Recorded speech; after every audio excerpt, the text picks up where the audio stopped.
বিশাল জমিতে শত শত কাঠবাদাম গাছ, ডালে ডালে শোভা পাচ্ছে ফুলের সমাহার। এমন সৌন্দর্য দেখতে বাগানটিতে ভিড় করেছেন দর্শনার্থীরা। স্মৃতি ধরে রাখতে ফুলের সঙ্গে নিজেদের ছবি তুলে রাখার পাশাপাশি প্রকৃতির অপরূপ সৌন্দর্য উপভোগ করতে ব্যস্ত অনেকে। স্পেনের উত্তর পূর্বাঞ্চলের আরবেকা গ্রামে বাদাম গাছে সাদা গোলাপি ফুল দেখে আনন্দ প্রকাশ করছেন দর্শনার্থীরা।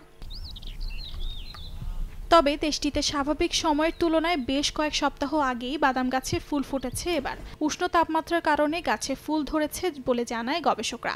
অসময়ে ফুল ফোটার কারণ হিসেবে জলবায়ু পরিবর্তনকে দায়ী করছেন বিশেষজ্ঞরা। বেশ কয়েক দশক ধরে শীতকাল স্বাভাবিকভাবে দেখা দিলেও বর্তমান সময়ে শীতকাল বসন্তকালের মতো অনুভূত হচ্ছে বলে জানান আবেকার পরিবেশ দফতরের এক কর্মকর্তা। জলবায়ু পরিবর্তন সরাসরি ফুলকে প্রভাবিত করে। আমরা বেশ কয়েক দশক ধরে ঠান্ডা এবং কুয়াশা সহ শীতের সম্মুখীন হয়েছি, কিন্তু এখানকার শীতকাল বসন্তের মতো। আমি এখানে এসে আনন্দ অনুভব করছি। আমি এখানে ফুল, মৌমাছি, গাছপালা এবং কীটপতঙ্গ দেখেছি। এসব কিছু দেখার জন্যই আমরা এখানে এসেছি।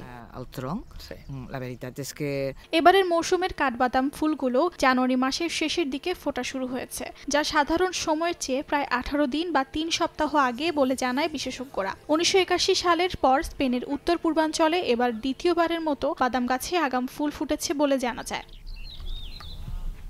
অর্জিতা শেহজিন, সময় সংবাদ।